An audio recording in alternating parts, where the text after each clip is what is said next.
welcome. Welcome to Paris. Bonsoir Leda, très heureux que vous soyez avec nous ce soir. Alors voilà, well, right, we're going to start right away because they're waiting and they were wonderful. So, I mean, obviously you wrote, you directed, you co-produced Lost River. I mean, and we always know that a first film is very much into personal experience and feelings. What were your influences when you actually, throughout the creative process of writing, directing, and post-production, maybe? Hello, everyone. Thanks for waiting.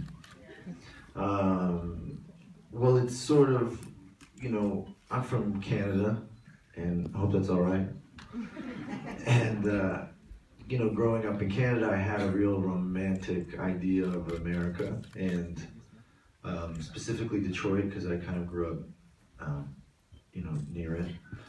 And it was sort of like, you know, the birthplace of Motown and the Model T and the American dream, really. And when I went there, I was really surprised because it's very different than how I imagined it now.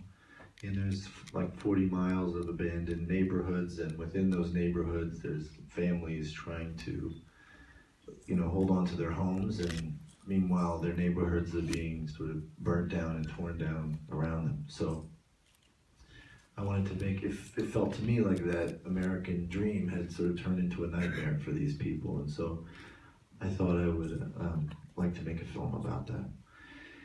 So I just started, I thought if I waited too long to make it, everything would be torn down. So I got a camera and I started filming on my own off and on for about a year, and I just was collecting footage and writing as I shot. And then eventually the actors came on board and we were filming. But it's a very kind of like gradual process.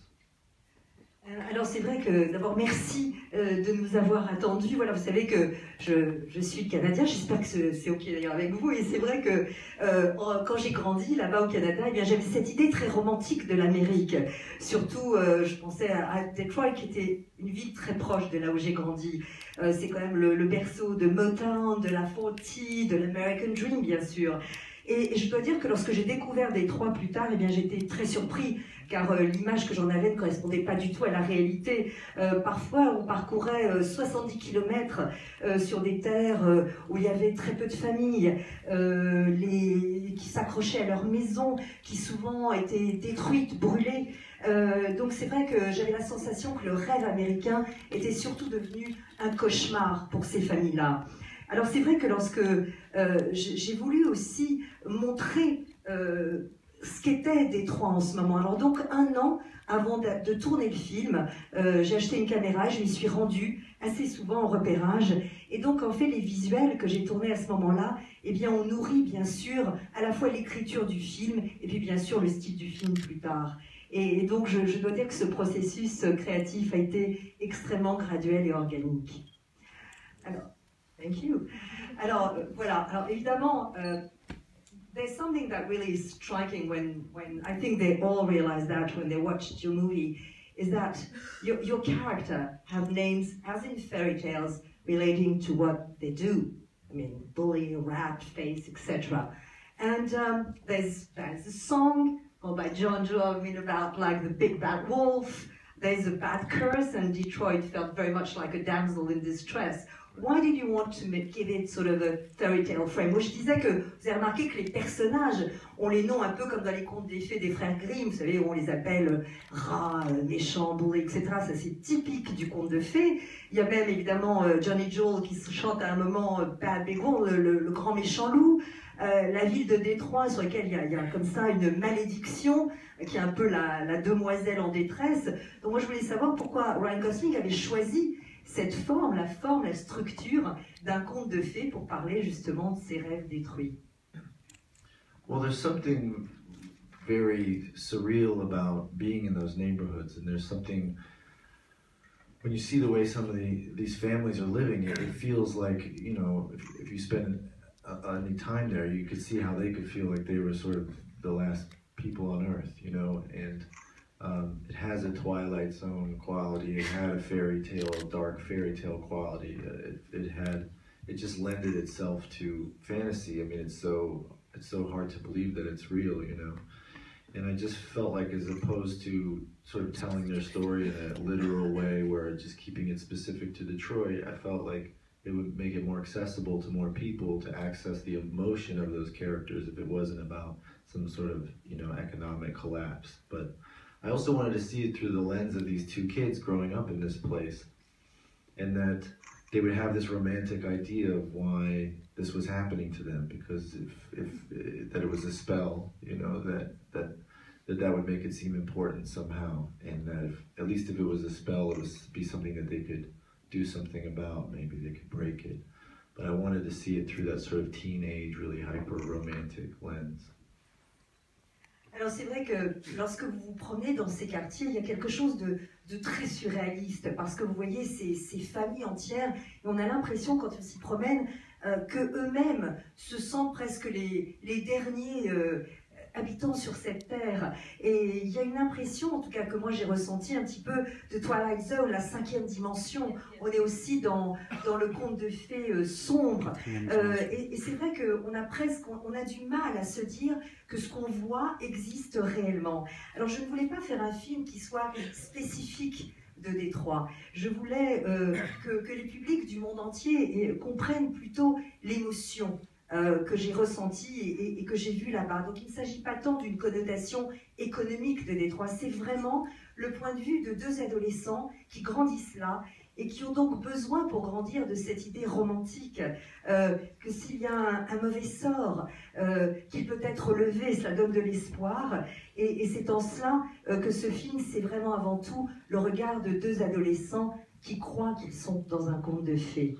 Et je voudrais rajouter quelque chose à ce que Ryan vient de dire, c'est la manière dont le film s'est tourné à Détroit. C'est-à-dire que il y a une manière d'arriver avec un plateau de tournage dans des endroits comme si on achetait l'endroit, ou comme si on venait superposer une réalité de fiction à un endroit. Et là, le film s'est vraiment fait dans l'échange avec les gens de la ville, qui étaient touchés qu'on vienne faire un film dans leur ville, qui étaient touchés de la manière dont ça se passait, dans laquelle des fois on tournait une scène à une station-service, et puis quelqu'un qui passait par là était invité à rejoindre l'action, à rentrer dans le champ. Et voilà, je pense que ça doit se voir dans le film, même si on ne fait pas bien la distinction des moments volés ou des moments qui ont été organisés. Mais c'est comme ça que je trouve on fait du cinéma dans ce type d'endroit, en tout cas. D'ailleurs, et là, parce qu'on parlait justement de contes de fées, et vous, finalement, dans ce conte de fées, vous êtes le prince charmant, sauf qu'au lieu d'un carrosse ou d'un cheval blanc, vous avez un taxi.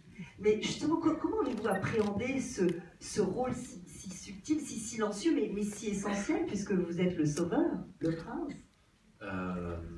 On n'a pas parlé de prince ni de sauveur avant de tourner, mais on s'est rencontrés avec Ryan avant de commencer le tournage, et on a plus parlé effectivement du personnage qui fait corps avec son taxi comme une espèce de lieu protecteur dans un endroit dans lequel c'est le chaos, et que quand Christina Hendricks est dans le taxi, il y a une espèce de bulle comme ça, chaleureuse, intime, avec un homme qui n'est pas là ni pour la dévorer comme les autres hommes dans le film, ni pour prendre quelque chose d'elle, ni pour même tenter de la séduire, mais une espèce d'homme désintéressé et de chevalier servant, on va dire, quoi.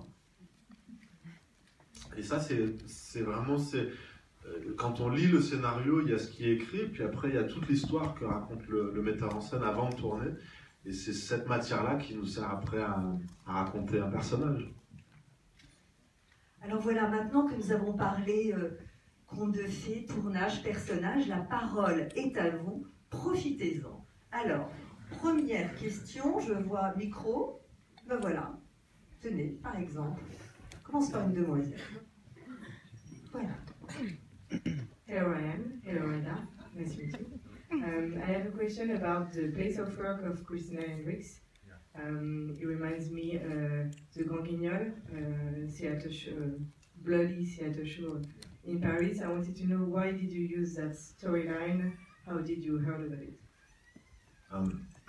you're right. It is based on the Grand Guignol, and also a few other places in that time in Paris, the Hell Cafe and the Death Tavern. The facade of the club, the face is from the Hell Cafe.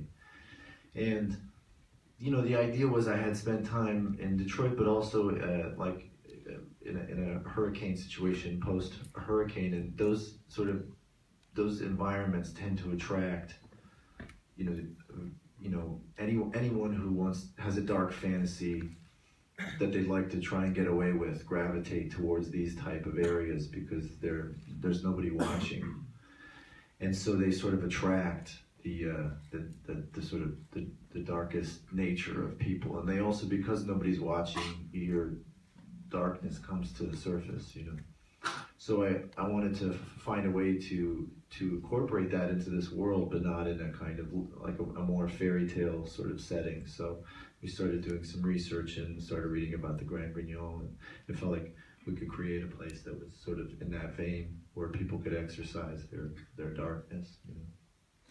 Alors voilà, donc la question évidemment on se posait sur l'influence du théâtre du Grand Guignol, qui évidemment était à Paris, et évidemment Christian Hendricks. Alors c'est vrai, vous avez raison, je me suis évidemment influencée du théâtre du Grand Guignol, et d'autres lieux d'ailleurs qui existaient aussi à l'époque, comme le Hell Café et le Death Tavern, my goodness. Et en réalité, ce qu'il y a sur l'auvent justement de ce club, eh bien vient vraiment du Hell Café, donc le café de l'enfer.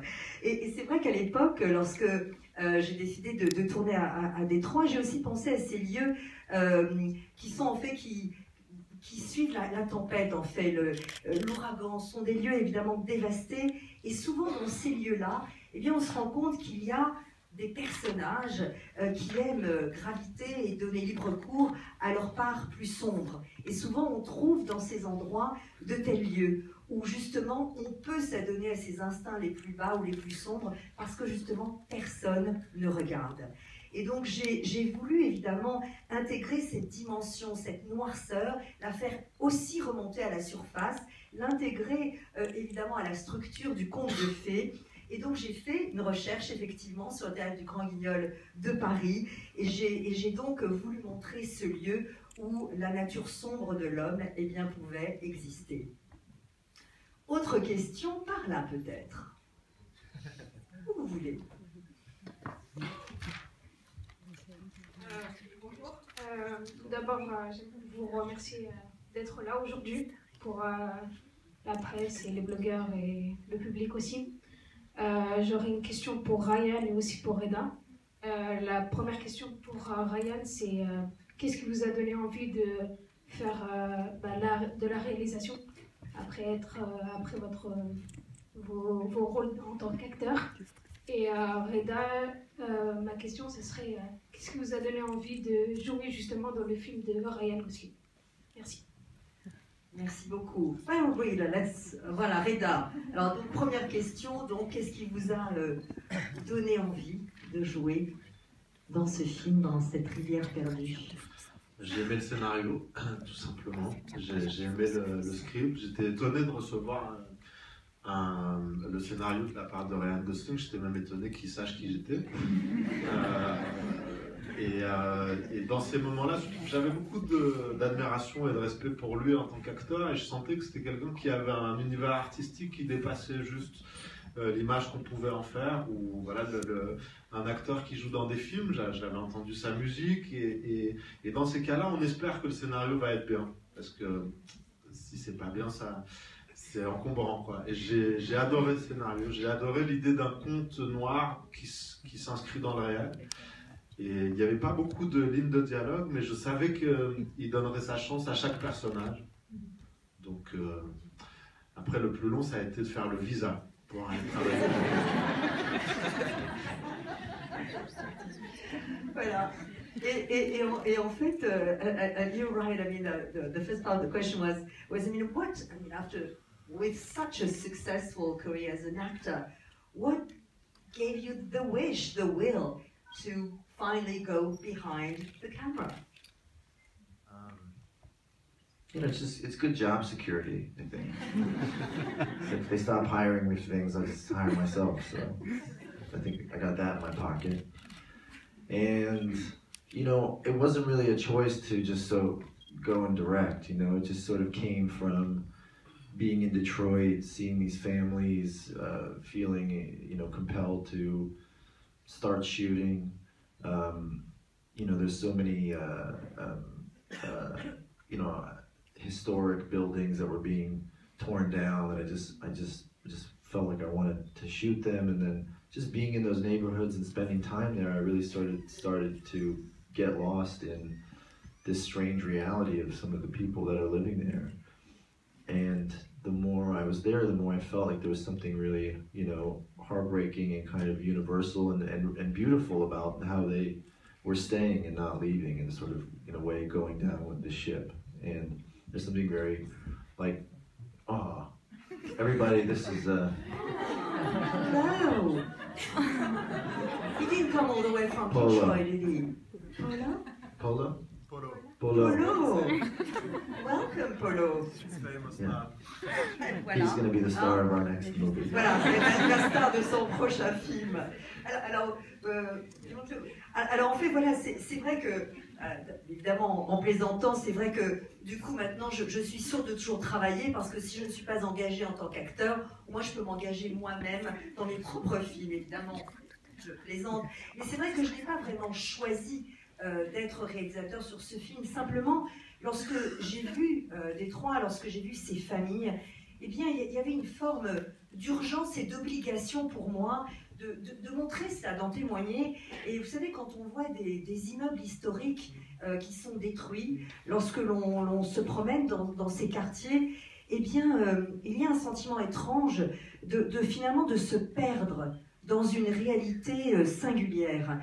Et plus je passais du temps à filmer les rues de Détroit, et plus à la fois j'avais vraiment mal au cœur, ça faisait une peine infinie, et je trouvais qu'il y avait là quelque chose d'universel comme thème.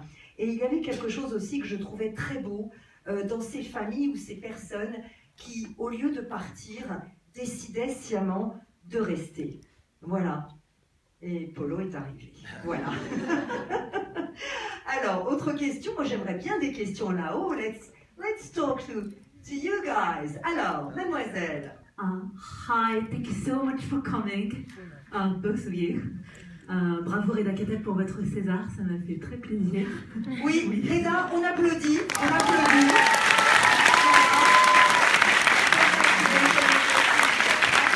Thank you very much. I also have a couple of questions for both of you.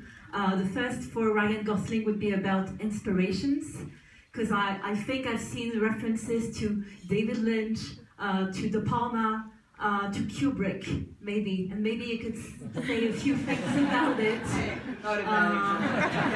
Yeah, just a bit like the Eyes Wide Shut kind of atmosphere, you know, in the club. But maybe that's just me. Okay. What is your opinion about it? And the second question is for Reda. Je vais peut-être y aller en français du coup. Il y a une phrase que vous dites dans le film qui est très juste, où vous dites que vous aviez le rêve américain en venant que de chez vous. Alors on ne sait pas quel est l'endroit du personnage au départ, son lieu d'origine, mais que vous rêviez des États-Unis, qu'on disait chez vous qu'on roulait sur l'or au sens littéral.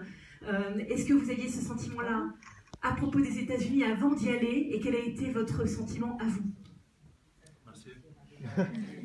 Alors oui, le rêve américain, Reda, après tout, parlons-en, parce qu'en plus, vous tournez quand même de plus en plus dans des films américains. Donc, vous avez une carrière tout à fait particulière. Donc le rêve américain, vous l'aviez? Le rêve américain, non, moi j'ai jamais, si peut-être enfant, adolescent, j'ai eu un petit peu été marqué un peu par le rêve américain, ou sinon j'ai le rêve du cinéma, et il se trouve qu'aux États-Unis, il y a 1000 formes de cinéma qui se font, et beaucoup de films indépendants. Moi j'ai plus travaillé dans des films indépendants que des gros films hollywoodiens.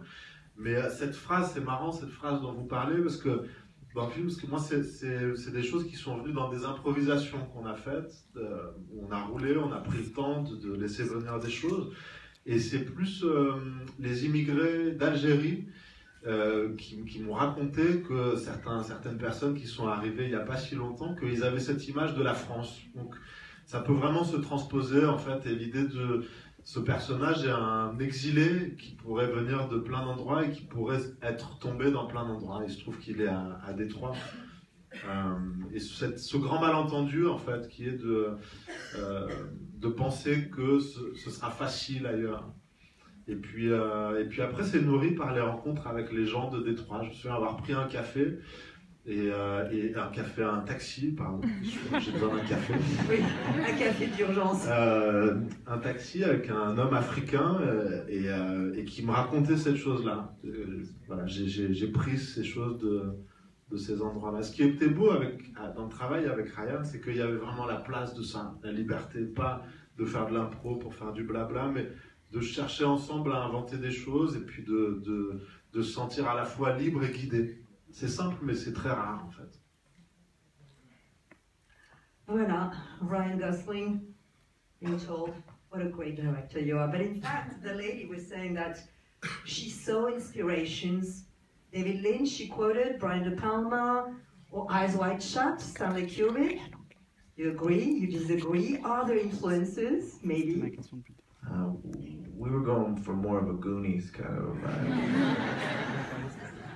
You know, it's true. Like when I first sent the script to my composer, Johnny Jewell, I didn't say anything, and he just texted me back a few hours later, and he said, "Dark Goonies, cool." And I think that, you know, really the references that we used were those sort of early 80s films that I grew up on, like Secret of NIMH and Goonies and those Amblin films, and that sort of like, you know, a family's life being like threatened by something, and then there's some sort of like mystical avenue out, or a potentially mystical avenue out, and I wanted to sort of do my version of that, you know, but so sort of, I guess, pay homage to the films that made me love film in the beginning, but also then through the lens of the way I feel about film now. Alors voilà, alors c'est vrai que vous parliez de Kubrick, de Palma, de David Lynch. Moi, en fait, j'avais surtout en tête, au départ en tout cas, Goonies, vous savez, le film de Richard Donner. Alors, c'est vrai que lorsque j'ai envoyé pour la première fois mon scénario au compositeur Johnny Jewell, eh bien, il m'a tout de suite après envoyé un texto en disant « Cool, c'est un Goonies, mais sombre ». Alors voilà, c'était un peu la référence que j'ai utilisée. Et puis bien sûr, les films des années 80 qui m'ont évidemment nourri quand j'étais gamin, comme Secret of NIMH, ou bien les films Amblin que vous connaissez sans doute. J'avais en fait envie de ce thème, de revisiter le thème d'une famille menacée et qu'il y ait la possibilité d'une issue presque mystique, en tout cas poétique. Et donc j'ai voulu en quelque sorte filmer ma version de cela, rendre hommage effectivement peut-être à certains réalisateurs, mais surtout montrer comment moi je voyais aujourd'hui le cinéma et les films que j'avais envie de faire. Question, où est le micro? Voilà. Bonjour. Alors j'avais une question à propos du montage du film qui a changé entre Cannes et celui qu'on a vu là. Quels ont été les changements et comment vous vous êtes dit je vais retirer cette scène, je vais la garder, enfin comment ça s'est passé? Well, there's a difference in the editing between the film screened at Cannes and the film we just saw. I mean, why were some of the scenes edited? What was the reason behind it? In the initial cut of the film that we showed at Cannes, I had a few pieces of music that I thought were public domain, and I was wrong about that. So I had to take them out of the movie, and they were whole sequences of the film that were based on those pieces, and so I tried to replace them, but it just didn't work. So I had to just take all those sequences out altogether. So it took a little chunk out of the movie, but I love this. I think it worked out for the best. Alors voilà, c'est en fait lorsque nous avons montré le film à Cannes, donc le premier montage initial, c'est vrai qu'il y avait des scènes qui s'accompagnaient de morceaux musicaux et je croyais, à tort, que cette musique était libre de droit. En fait, non. Donc, j'ai dû retirer ces scènes parce que je les avais vraiment filmées avec la musique intégrée vraiment à ces scènes. Donc, je ne pouvais pas les remplacer comme ça. Donc, on a préféré les retirer plutôt que de les dissocier de la musique qui les accompagnait au départ. Question par ici. Alors, un jeune homme peut-être, ça changera un petit peu. Allez, exprimez-vous.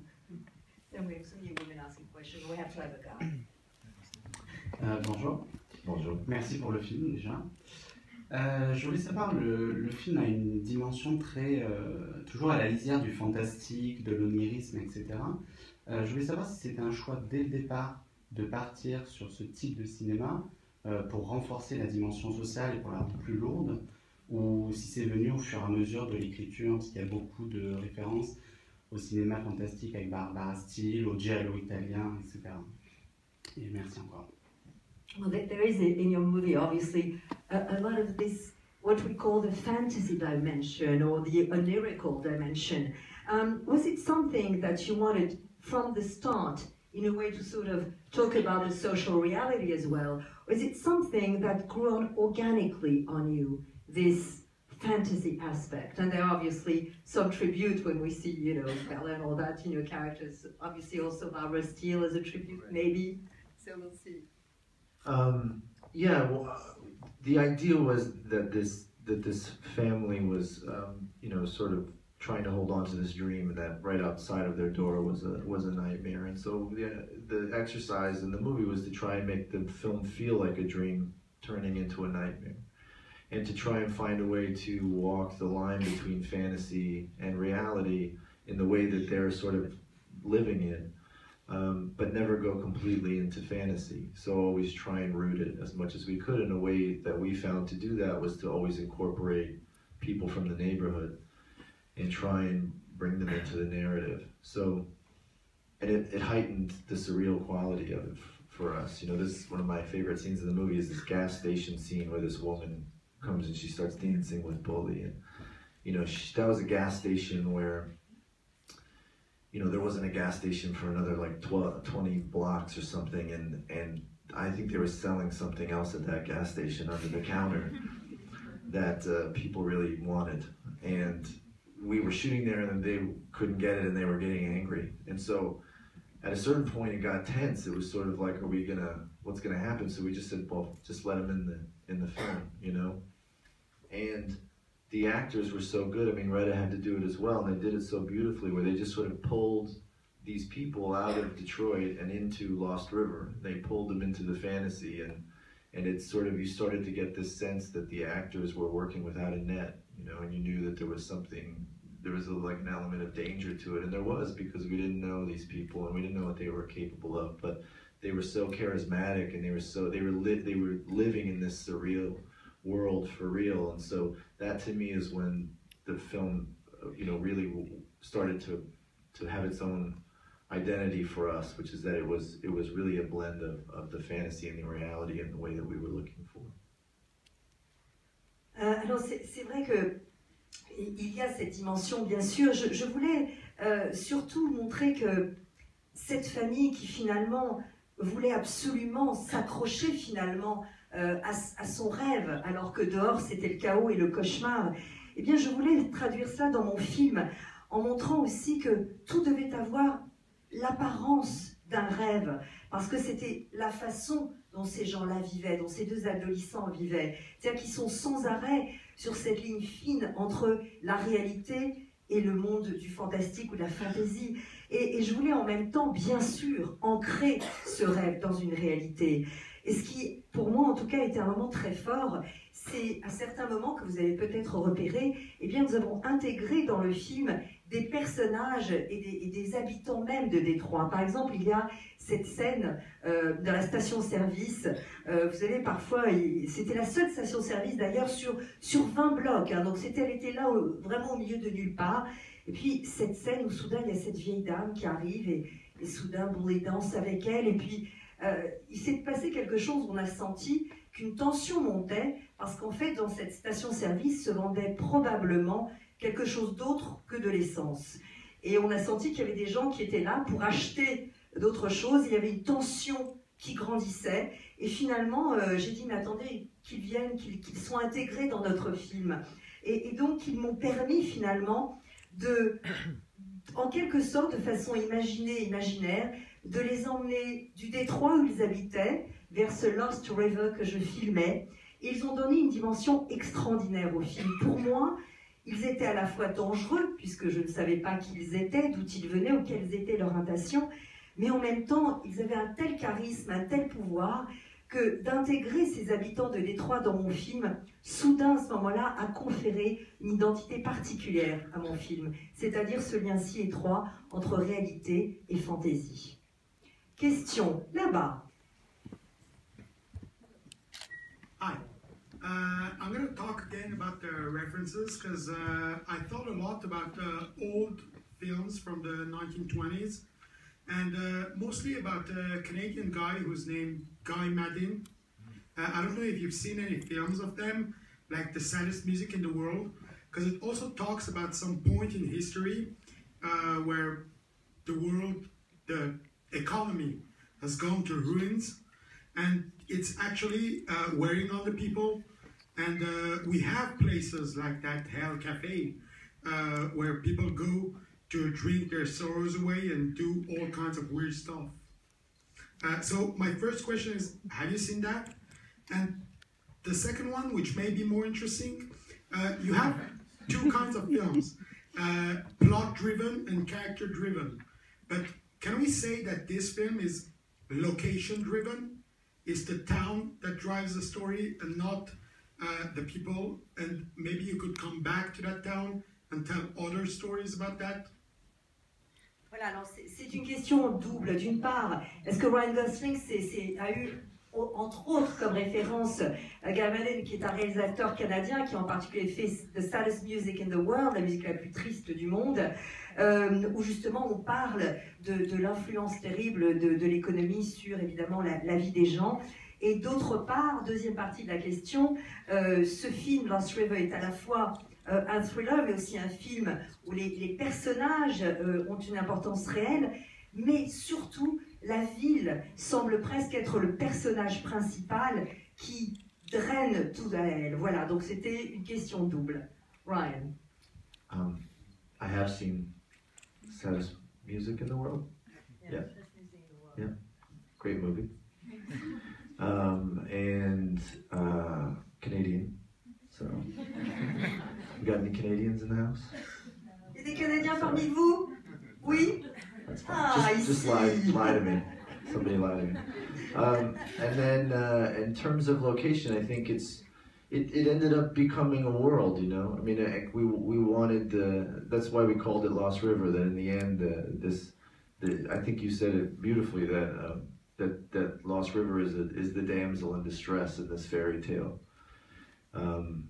So yeah, I think it is about this place and the sort of these people that are broken pieces within it that are trying to sort of make a family and make a whole. Oui, alors, déjà, absolument superbe film que vous citez, et puis en plus, évidemment, d'un réalisateur canadien. Et en ce qui concerne, bien sûr, ce lieu, Detroit, eh bien, c'est vrai qu'au-delà d'une ville, effectivement, c'est un monde à part. Et comme nous l'avons dit tout à l'heure, Lost River, bien sûr, c'est un peu, Detroit, c'est la demoiselle en détresse. Donc, effectivement, c'est un personnage à part entière. Question, ici, s'il vous plaît.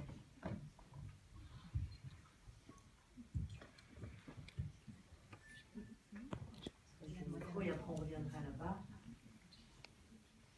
Bonjour, Ariane et Reda, enchantée. Alors moi, je voulais vous demander quel regard en tant que réalisateur vous portez sur le cinéma indépendant américain.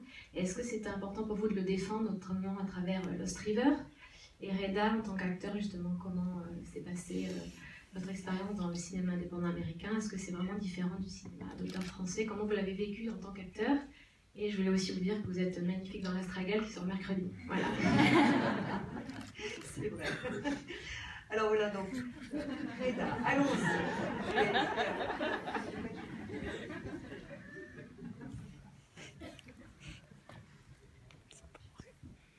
Ok, problème.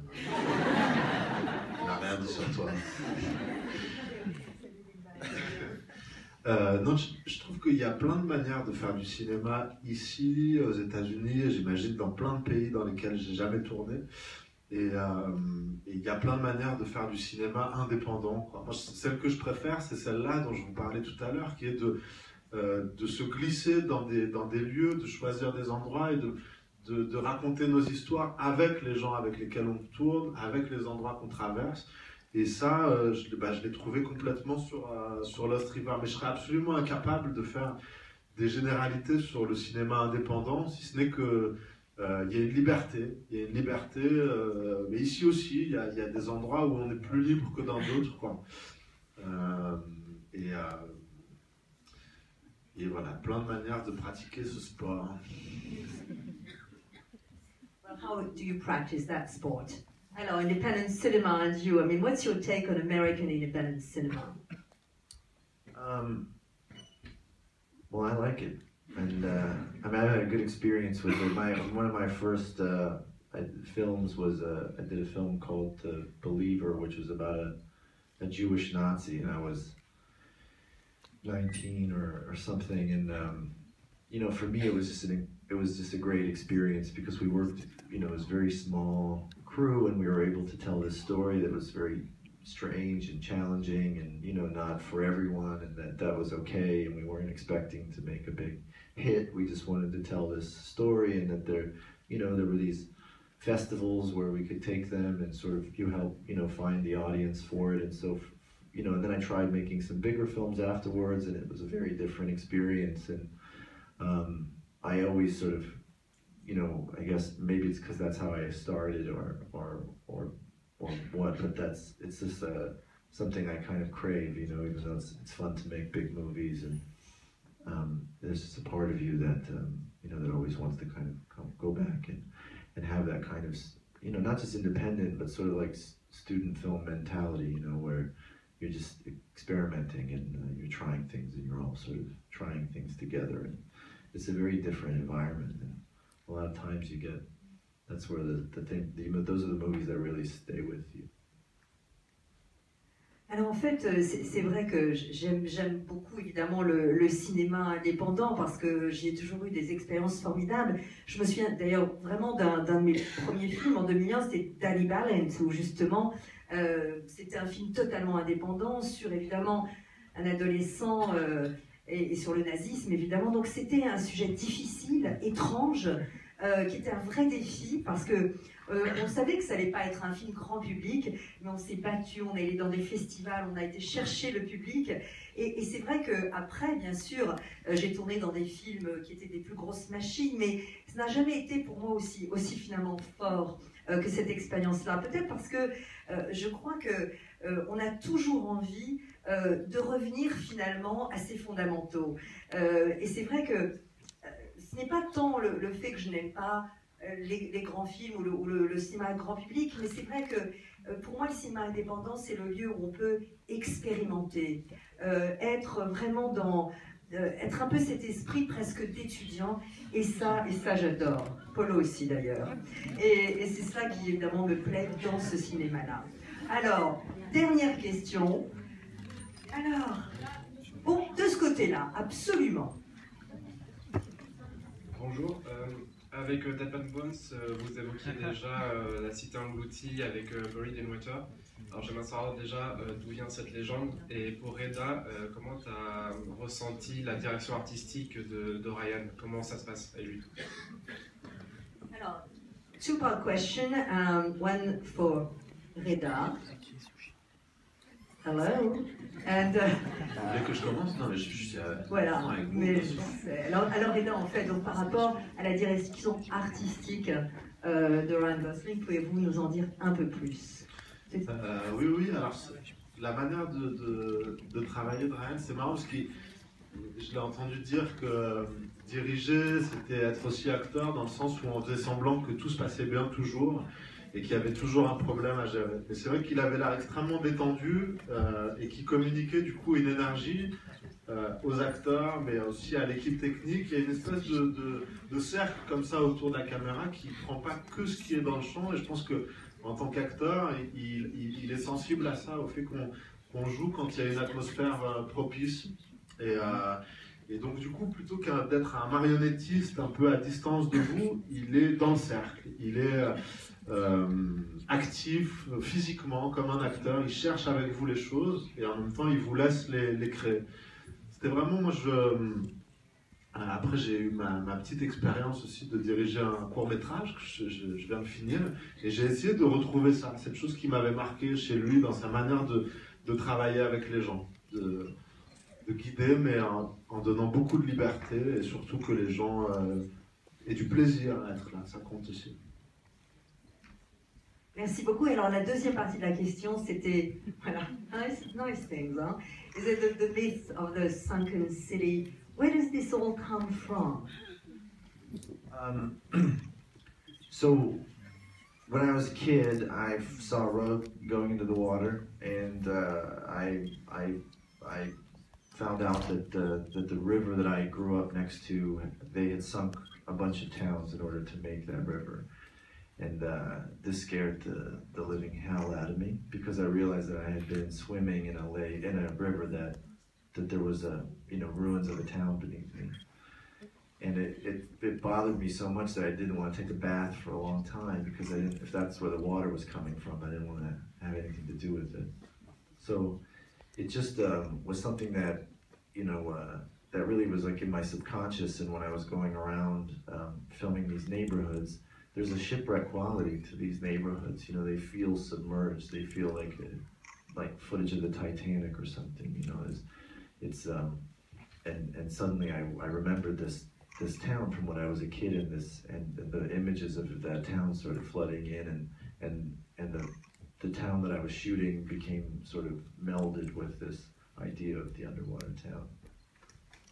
Alors c'est vrai que lorsque j'étais enfant, eh bien j'ai un jour vu cette route, ce type de route qui allait justement vers la rivière, et je me suis rendu compte que là où j'avais grandi, eh bien la rivière où je me baignais, eh bien en réalité elle avait englouti plusieurs villages, et que sans le savoir, je me baignais dans une rivière ou un lac qui en fait, eh bien sous mes pieds en quelque sorte, eh bien, il y avait les ruines de villages ou de villes englouties. Et ça m'avait beaucoup choquée à l'époque, et je me souviens bien que j'ai refusé de prendre des bains pendant très longtemps, parce que je ne voulais pas me baigner dans une eau qui venait d'une rivière qui était au-dessus de villes ou de villages engloutis. Et c'est vrai que lorsque j'ai commencé à filmer Détroit et à filmer cette Lost River, eh bien inconsciemment, je crois que cette image du village de mon enfance, de cette rivière de mon enfance, eh bien est remontée à la surface en quelque sorte.